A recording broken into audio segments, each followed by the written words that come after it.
Your rent just jumped 40%. And you have exactly 7 days to decide whether you're staying or packing up everything you own and starting over somewhere else. If that sounds familiar, you are not alone. And you are not imagining it. Florida tenants across this state are getting blindsided right now, in real time, because the rental laws changed faster and more dramatically than almost anyone expected. And the worst part, most tenants have absolutely no idea it happened. Between July 2024 and early 2025, the state of Florida passed a series of new rules that flipped the landlord-tenant relationship almost completely upside down. Some of these changes, if you look at them on paper, appear to help renters. They sound reasonable. They sound fair. But when you dig into the details, when you look at how these laws actually work in practice, how landlords are already using them, and what the exceptions and loopholes mean for the average person signing a lease, the picture gets a lot darker. Most of these changes make life significantly harder for renters. And if you don't know what changed, you cannot protect yourself. Here is the fundamental problem. Your landlord knows these rules. Their property management company knows these rules. Their lawyer helped shape some of these rules. They have been preparing for these changes, adjusting their practices and updating their lease agreements to take full advantage of every inch of legal ground the new laws give them. Meanwhile, the average Florida tenant is still operating under assumptions about their rights that haven't been accurate for over a year. That ends today. In this video, we are going to walk through every major change to Florida's rental laws, what each one means in plain English, what it means for your wallet, what landlords are already doing to exploit the new rules, and exactly what you need to do right now to protect yourself. This is Smart Law Wallet, and this is the video your landlord does not want you to watch. Let's start with a change that sounds like good news, and mostly is, but comes with a catch that your landlord has almost certainly already figured out how to work around. Back before June 2024, if your landlord wanted to end your month-to-month rental agreement, they only needed to give you 15 days notice. Think about what that actually means in practice. 15 days, 2 weeks. That is barely enough time to start searching for a new apartment in a normal rental market, let alone Florida's brutally competitive one. You would receive a notice on a Monday, and by the following Monday, you would need to already have a plan for where you were going, how you were affording it, and how you were getting your belongings there. As of July 1st, 2024, Florida changed this under the Residential Landlord and Tenant Act. Landlords now must give you a minimum of 30 days written notice to end a month-to-month tenancy. That is double the previous requirement. An extra 2 weeks to search, to save, to make arrangements, to contact moving companies, to figure out your next step without your entire life collapsing around you in a panic. In Florida's current rental market, where vacancy rates are low and available units get snapped up fast, those 2 extra weeks are genuinely meaningful. This part of the change is real. It is good, and you should know it. But here's where it gets complicated. And here is where landlords wasted absolutely no time finding the workaround. The 30-day notice requirement only applies to month-to-month leases. If you signed a fixed-term lease, a 6-month lease, a 1-year lease, any lease with a defined end date written into the contract, your landlord is under no obligation to give you any notice at all when that lease expires. The lease ends on the date it says it ends, and that is that. Your landlord does not have to warn you, remind you, or offer you an alternative. The date arrives and your right to occupy that apartment is simply over. Landlords across Florida identified this distinction almost immediately after the law changed. and they have been acting on it ever since. Many property owners and management companies that previously kept tenants on rolling month-to-month agreements have begun pushing everyone into fixed-term leases instead. The reason is pure strategic calculation. Under a fixed-term lease, they never have to give you 30 days notice. When the term ends, they can simply decline to renew, jack up the rent by whatever amount they choose, and present you with a take it or leave it decision, with whatever timeline they feel like giving you. The law gives them that flexibility, and they are using it. There are a few other critical details about this notice rule that you need to have locked in your mind. The 30-day notice must be in writing.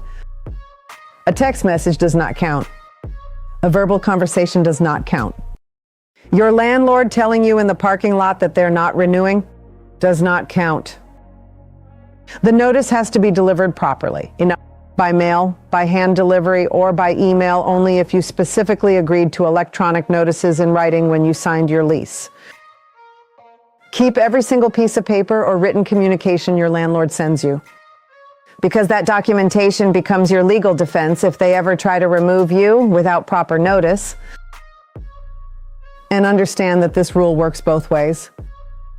If you are in a month-to-month lease and you want to leave, you also now need to give your landlord 30 days written notice. You cannot simply decide on the 15th that you are done and be gone by the 30th. If you give insufficient notice, your landlord has the legal right to charge you rent for those extra days and deduct it directly from your security deposit. Florida changed the security deposit landscape in mid-2023. But the real impact began hitting tenants hard in 2024, as existing leases came up for renewal and new lease agreements started incorporating the updated rules. This change fundamentally alters the financial calculation you need to make when you are deciding whether to rent a new place or renew your current one. And if you do not understand it, you could end up throwing away thousands of dollars over the life of your tenancy. Under Florida Statute 83.49, landlords can now offer tenants a choice between two options for the move-in financial requirement. The traditional path is the refundable security deposit. You pay 1 or 2 months rent up front. Your landlord holds it in a separate account as required by law, and when you move out in good standing, you get that money back, potentially with interest. This system has existed for decades, and most people understand how it works. The law is clear. Your landlord has 15 days to return your full deposit if they are not making any claims against it. If they want to withhold any portion, they must send you written notice within 30 days explaining every deduction in specific detail. The new option is where things get tricky, and where your landlord has a very strong financial incentive to steer you in a direction that is not in your interest. Instead of that large upfront refundable deposit, your landlord can now offer you the option of paying a smaller monthly fee added on top of your regular rent. At first glance, this sounds appealing, especially for tenants who are stretched thin and cannot easily come up with $1,500 or $2,000 up front to move into a new place. A monthly fee is manageable. It spreads the financial burden across time. It makes the move-in moment much less painful. But here is what you absolutely must understand before agreeing to this arrangement. That monthly fee is completely non-refundable. Every single dollar you pay is gone the moment your landlord deposits it. It does not matter how meticulously you maintain the apartment. It does not matter if you clean the place so thoroughly it looks like a model unit on move-out day. It does not matter if you were the most responsible, careful, conscientious tenant that landlord has ever had.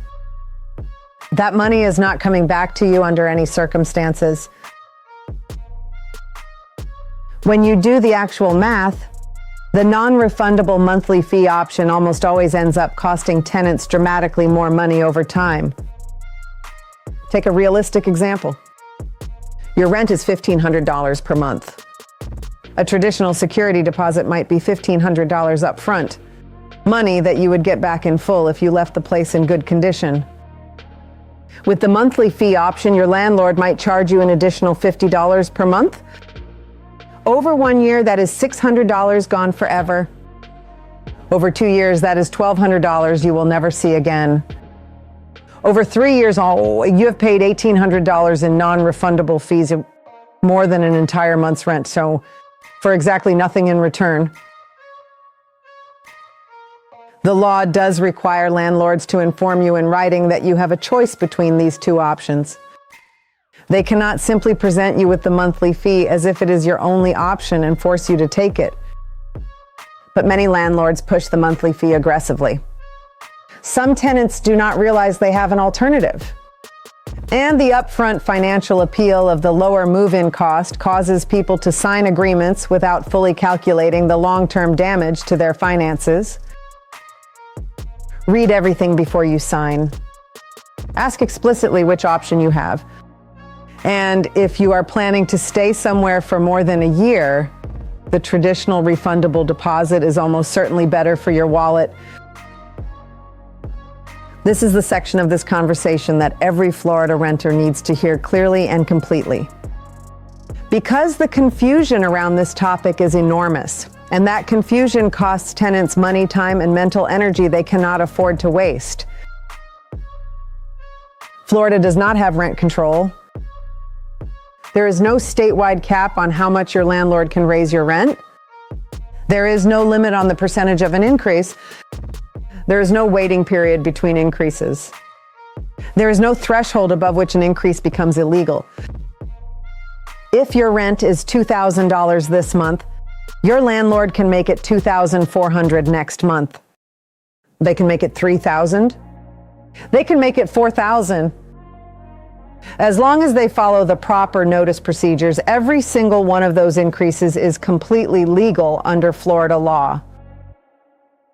The only practical constraint on rent increases in Florida is what the market will bear, meaning whether you and enough other tenants will accept the new rent or walk away.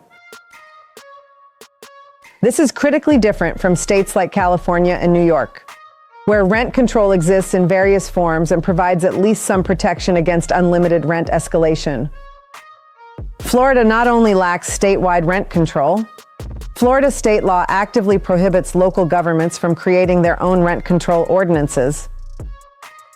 Miami-Dade tried to establish rent control protections.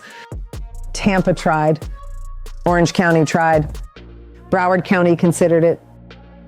The state shut every single one of them down.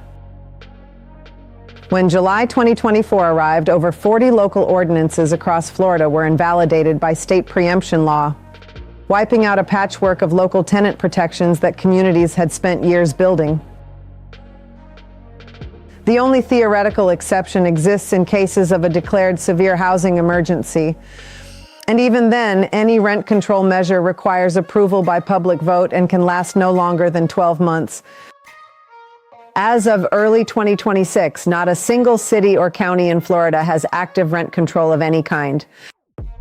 The playing field is as bare as it has ever been. For month-to-month leases, Florida state law does not actually specify a minimum notice period for rent increases. The law uses the word reasonable, which courts have generally interpreted to mean somewhere between 15 and 30 days, depending on circumstances.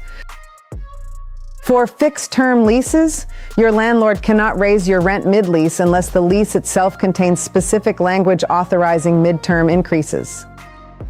But the moment that fixed-term lease expires, the ceiling disappears entirely. Your landlord can present you with whatever number they choose.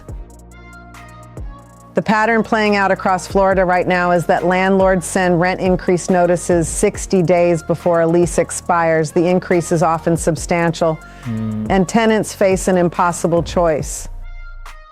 Accept rent they cannot comfortably afford, or start searching for an alternative in a market where alternatives are increasingly scarce and often more expensive than what they are already paying.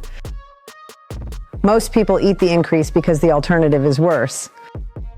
And landlords know that. On July 1st, 2024, Florida passed legislation commonly referred to as the anti-squatter law. And while it was sold to the public as a common sense measure to protect property owners from people illegally occupying vacant homes, its real-world application is already causing serious harm to completely legitimate legal tenants who are caught in disputes with their landlords. Here is how the law works. If a landlord believes someone is occupying their property without authorization, they can file a sworn affidavit with the local sheriff's office. The sheriff is then empowered to remove that person from the property without going through the traditional eviction court process. The process that normally includes notices, hearings, opportunities to respond, and judicial oversight. The entire removal can happen in a matter of days, sometimes faster. The scenario this law was designed to address, strangers breaking into genuinely vacant, abandoned homes and claiming occupancy, is real. And the frustration of property owners dealing with that situation is understandable. But the law as written is blunt enough to be weaponized against tenants who are anything but unauthorized occupants. Consider a situation that is happening to real people across Florida right now. Your written lease has technically expired, but you continued paying rent, and your landlord continued accepting it. Under Florida law, that pattern of behavior almost certainly means you have transitioned into a month-to-month tenancy. You are a legal tenant with legal rights, but your landlord can now file an affidavit claiming you are an unauthorized occupant. And if the sheriff acts quickly, you could come home to find the locks changed and your belongings in the parking lot before you have had any opportunity to show your proof of legal tenancy. Your legal protection in this scenario is your documentation, a signed lease, rent receipts, bank statements showing payment history, utility bills in your name, any written communication acknowledging you as a tenant. But the terrifying reality of this law is that if your landlord files that affidavit on a Friday evening and the sheriff moves quickly, you may not get the chance to present that documentation before you are physically removed from your home. Getting back in after a wrongful removal requires lawyers, court filings, and potentially weeks of displacement. Weeks during which you still need somewhere to sleep, your children still need to go to school, and your life is completely derailed. The practical lesson here is urgent and non-negotiable. Get everything in writing. Keep multiple copies of your lease, your rent receipts, and any written communication acknowledging your tenancy in your home, in your car, in the cloud with a trusted family member. If your landlord ever attempts to use this law against you, you need to be able to produce proof of your legal status in minutes, not hours. July 1st, 2024 was a day that Florida renters should understand as a genuine turning point, and not a positive one. That is the date when state preemption went into full effect and eliminated more than 40 local tenant protection ordinances that cities and counties across Florida had spent years developing and fighting for. The official justification offered by the state was uniformity. Landlords and property management companies argued that operating under different rules in different counties and municipalities was confusing. The state agreed.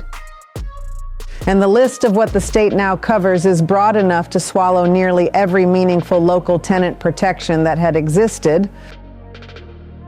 Orange County had a tenant bill of rights that included specific enforceable protections against landlord retaliation. Gone. Tampa had local protections for renters that went beyond what state law requires. Gone. Some cities required landlords to register rental properties with a local housing authority. Gone. Some cities required habitability inspections of rental units. Gone.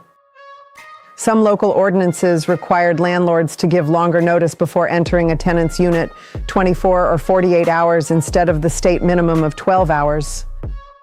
All of it. Gone.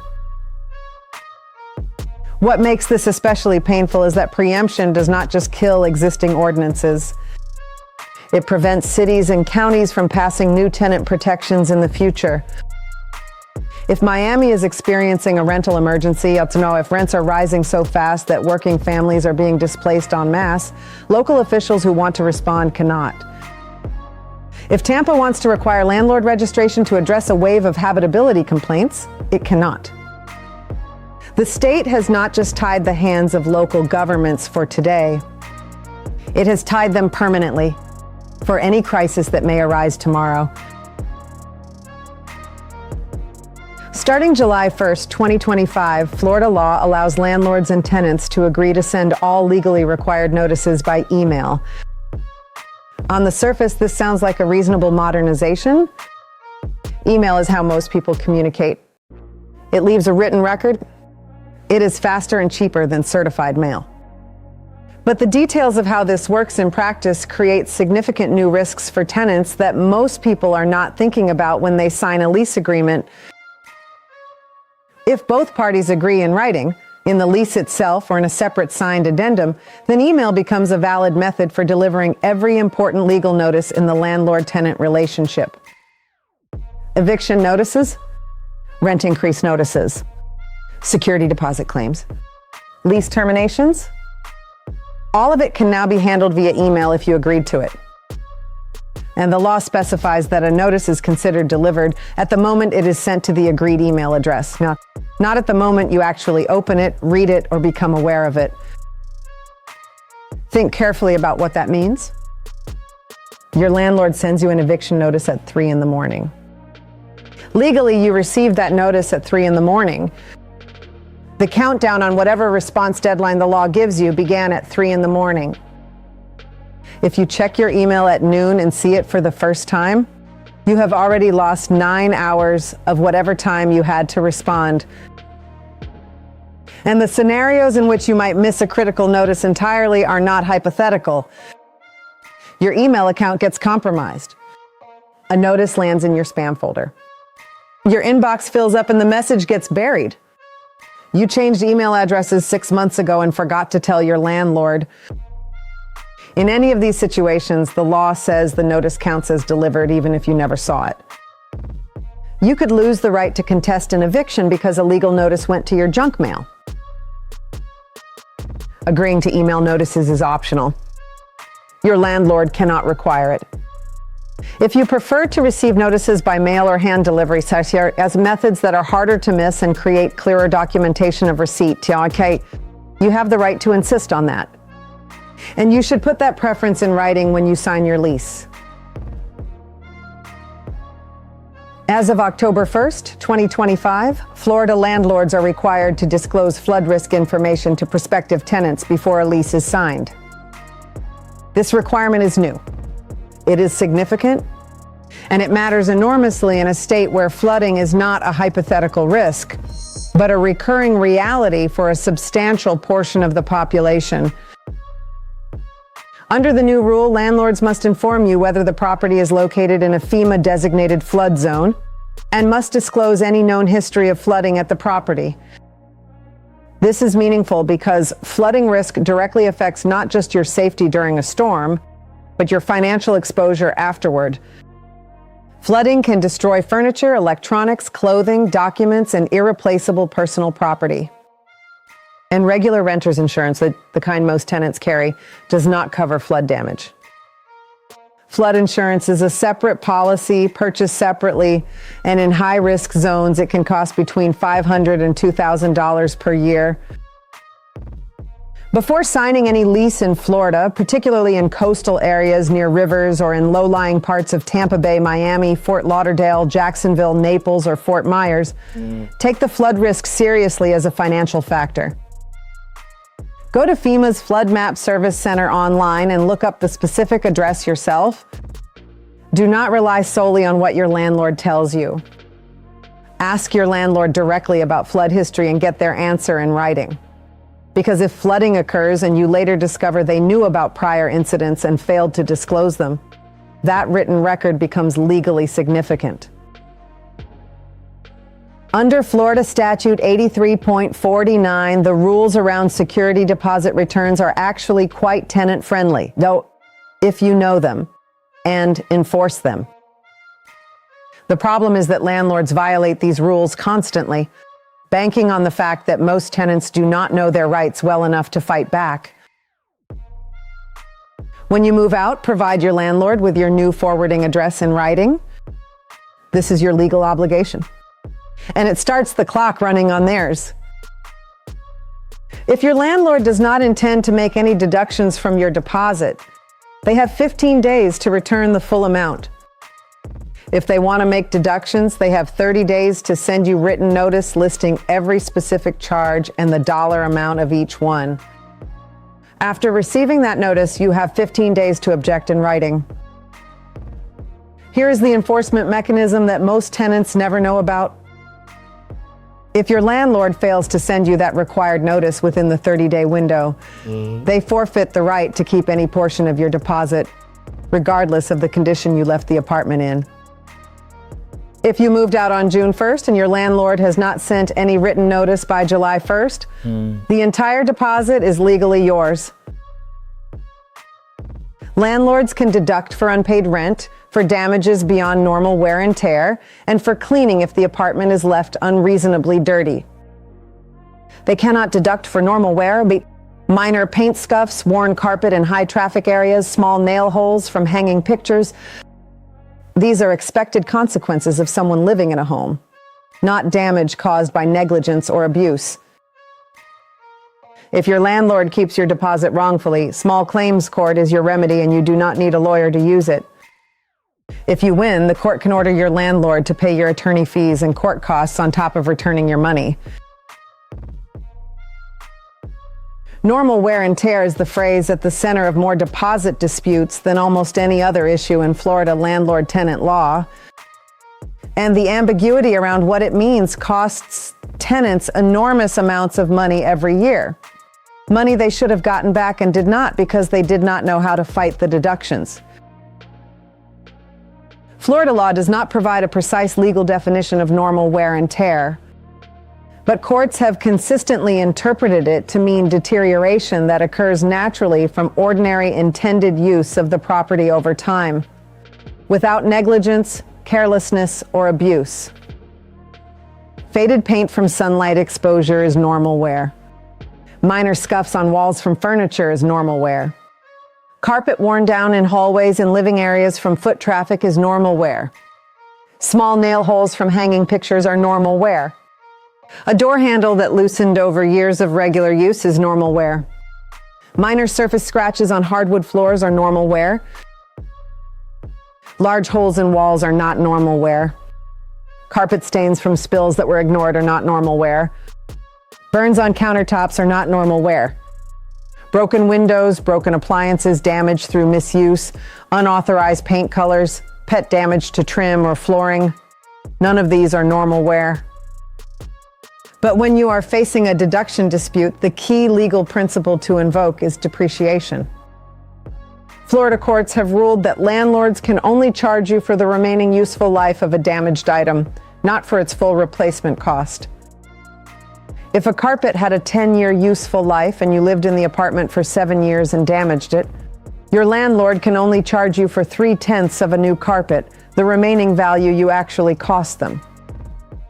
If paint has a 5-year useful life and you lived there for 4 years, the landlord cannot charge you to repaint the entire apartment.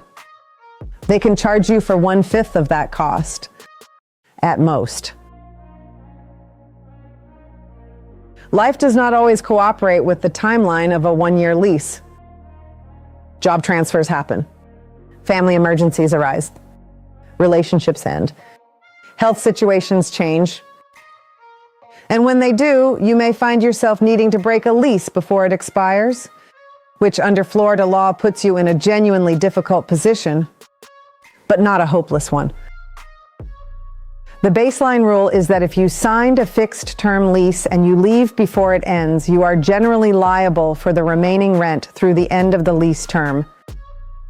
However, Florida Statute 83.595 requires landlords to mitigate their damages, meaning your landlord has a legal obligation to make reasonable efforts to find a new tenant for the unit, rather than simply leaving it empty and billing you for months of rent you are not there to pay. If your landlord finds a new tenant 2 months after you leave, your financial liability ends at the point the new lease begins. You owe 2 months, not 6. Some leases include early termination clauses that allow you to exit by paying a defined penalty, typically 1 or 2 months' rent. If your lease includes this clause, it is almost always your best option. It creates a clean exit at a predictable cost and eliminates the uncertainty of how long the unit might sit vacant before a new tenant is found. If your lease does not include an early termination clause, try to negotiate one before you leave. Offer your landlord a 1-month breakage fee in writing in exchange for a mutual release from the lease.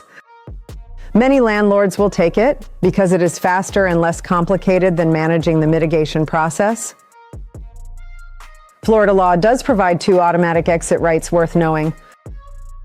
Active duty military members who receive qualifying orders for a permanent change of station or deployment of 90 days or more can terminate their lease under the Service Members Civil Relief Act and Florida Statute 83.682. Victims of domestic violence can break their lease under Florida Statute 83.67 with proper notice and supporting documentation such as a restraining order or police report. If either situation applies to you, these protections are real and should be invoked. Whatever you do, never simply abandon the property without written notice. Walk away silently, and your landlord has no obligation to begin mitigating until they discover the unit is empty, potentially weeks later, and your liability clock keeps running the entire time. Florida's rental laws have changed dramatically over the past 2 years, and the direction of those changes is unmistakable. Power has shifted. Local protections have been stripped away. Landlords have more flexibility and fewer constraints than at any point in recent memory. And the tenants who do not know what has changed are the ones paying for that ignorance, sometimes literally, in wrongful deposit deductions and unnecessary fees and rent increases they did not know they could have anticipated. But here is what has not changed. You still have rights. They are narrower than they used to be in many cases, and they require more active effort to enforce than they once did. But they are real, and they are yours. Your right to 30 days written notice on a month-to-month tenancy is real. Your right to choose between deposit options is real. Your right to have your deposit returned on a legally defined schedule is real. Your right to challenge bogus deductions in small claims court is real. Your right to demand paper notices instead of email is real. These rights do not enforce themselves. You have to know them, document your situation to support them, and be prepared to stand behind them when the moment comes. Stay on top of your documentation. Keep copies of everything. Photograph your apartment on move-in day and again on move-out day. Respond to notices in writing. Know your deadlines.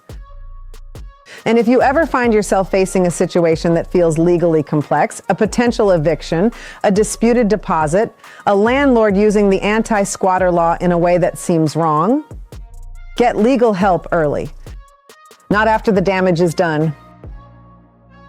Florida rental laws will keep changing. Landlords will keep adapting to every new rule to find every available advantage. The only thing that gives tenants a fighting chance in that environment is knowledge. Knowing what the law says, knowing what your landlord's obligations are, and knowing exactly what steps to take when those obligations are not being met. This is Smart Law Wallet. Stay informed, stay documented, and stay protected.